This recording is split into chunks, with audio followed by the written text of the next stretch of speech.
بسم الله الرحمن الرحيم. السلام عليكم ورحمة الله وبركاته. حديث قدسيகள். عن أبي هريرة رضي الله عنه أن رسول الله صلى الله عليه وسلم قال الله إذا أحب عبدي لقائي أحببت لقاءه وإذا كره لقائي كرهت لقاءه. وفي رواية لمسلم عن عائشة رضي الله عنها قالت قال رسول الله صلى الله عليه وسلم من أحب لقاء الله أحب الله لقاءه ومن كره لقاء الله كره الله لقاءه.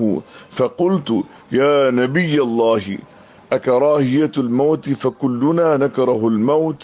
فقال ليس كذلك ولكن المؤمن إذا بشر برحمة الله ورضوانه وجنته أحب لقاء الله فأحب الله لقاءه وإن الكافر إذا بشر بعذاب الله وسخطه كره لقاء الله وكره الله لقاءه.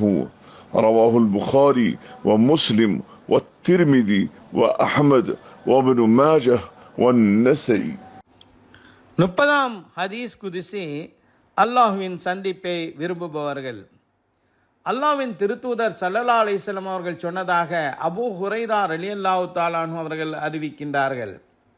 அல்லாஹ் கூறுகிறான், என் அடியான் என் சந்திப்பை விரும்பினால் நான் அவன் சந்திப்பை விரும்புகிறேன்.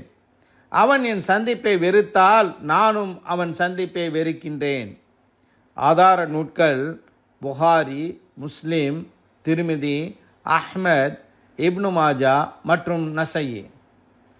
இந்த ஹதீஸ் குதிசியை பின்வருமாறு முஸ்லிம் ஹதீஸ் கிரந்தத்தில் பதிவாகியுள்ள ஆயிஷா ரலியல்லாஹு தஆலா அன்ஹு அவர்கள் அறிவித்துள்ள நபிமொழி விளக்குகின்றது. எவன் அல்லாஹ்வை சந்திக்க விரும்புகின்றானோ அவனை அல்லாஹ் சந்திக்க விரும்புகின்றான். எவன் அல்லாஹ்வை சந்திக்க வெறுக்கின்றானோ அவனை அல்லாஹ் சந்திக்க வெறுக்கின்றான்.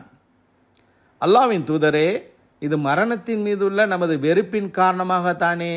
ஏனெனில் நாம் அனைவரும் மரணத்தை வெறுக்கின்றோம் அல்லவா என்று கேட்டேன். அதாவது ஆயிஷா ரலியல்லாஹு தஆலா அன்ஹா அவர்கள் கேட்கின்றார்கள். நபிகள் நாயகம் ஸல்லல்லாஹு அலைஹி வஸல்லம் அவர்கள் பதில் சொன்னார்கள், அவ்வாறன்று, மாறாக அல்லாஹ்வின் கிருபையையும் அவனின் பொருத்தத்தையும் அவனது சொர்க்கத்தையும் பற்றி நம்பிக்கை உள்ளவருக்கு செய்தி தெரிவிக்கப்படும் போது அவர் அல்லாஹ்வை சந்திக்க விரும்புகிறார். அல்லாஹ்வும் அவரை சந்திக்க விரும்புகிறான். அல்லாஹ்வின் தண்டனையை பற்றியும் அவனது கோபத்தை பற்றியும் செய்தி தெரிவிக்கப்படும் போது இறை நிராகரிப்பாளன் அல்லாஹ்வை சந்திப்பதை வெறுக்கின்றான். அல்லாஹ்வும் அவனை சந்திக்க வெறுக்கின்றான்.